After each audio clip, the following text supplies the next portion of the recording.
پرانے وقتوں کا ذکر ہے، بصرہ عراق کے ایک شخص نے حج کا ارادہ کیا، جس کے لیے اس نے دن رات محنت مزدوری کر کے حج کے لیے اپنا زاد راہ اکٹھا کیا۔ آج کل کے دور کی طرح اس وقت بھی لوگ قافلوں کی صورت میں حج پر روانہ ہوتے تھے۔ قافلے کے افراد کو جمع کرنے کے لیے ایک انتظارگاہ بنائی گئی تھی جو اس کے گھر سے کچھ ہی دور تھی۔ روانگی کے روز یہ شخص اپنے گھر والوں سے وداع لے کر نکلنے لگا تو فرتے جذبات میں سب کے آنسو نکل آئے اور سب نے اسے اپنی دعاؤں اور نیک خواہشات کے سائے میں رخصت کیا۔ اس شخص کے گھر اور قافلے کے انتظارگاہ کے درمیان ایک جنگل پڑتا تھا۔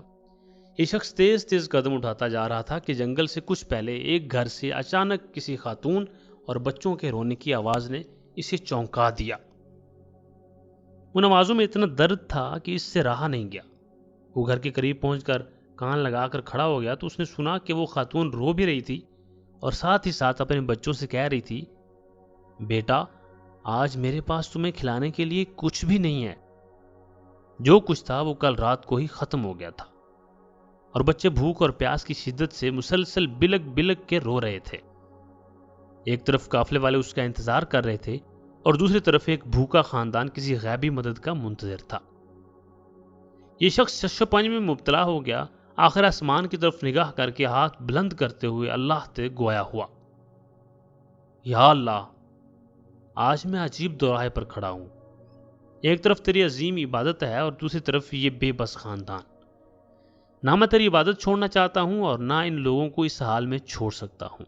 تو ہی رہنمائی کر، میں کیا کروں؟ اور اگلے ہی لمحے اس شخص نے اس گھر کا دروازہ کھٹکھٹایا۔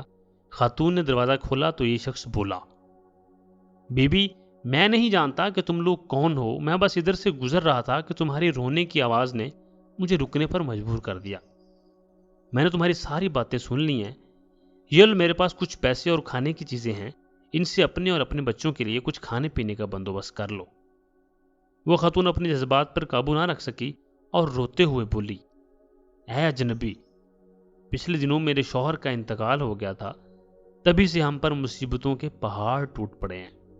آپ کی بہت بہت مہربانی جو آپ نے ہم غریبوں پر اتنا رحم کیا۔ اللہ آپ کی دلی مراد پوری کرے۔ حج سے بڑھ کے اس شخص کی دل مراد اور کیا تھی، لیکن حج پر جانے کے لیے کل سرمایہ تو راہ خدا میں قربان کر دیا تھا۔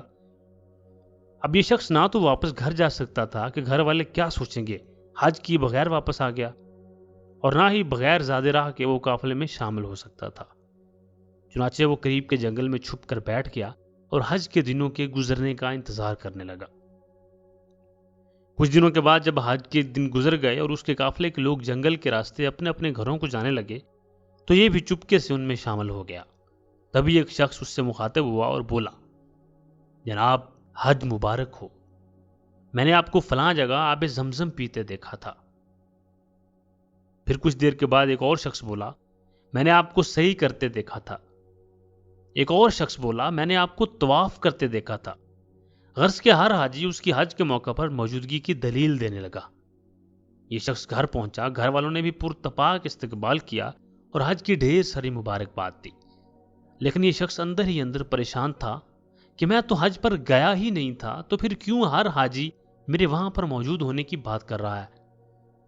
ظاہر سی بات ہے، حج سے واپسی پر کوئی حاجی جھوٹ تو نہیں بولے گا، لیکن ماجرا کیا ہے یہ سمجھ سے باہر ہے۔ انہی سوچوں میں گھومتے گھومتے اسے نیند آ گئی اور وہ سو گیا۔ عالم خواب میں اسے بشارت ملی کہ اے نیک دل انسان، تم نے حج جیسی عظیم عبادت کو چھوڑ کر مخلوق خدا کی مدد کی۔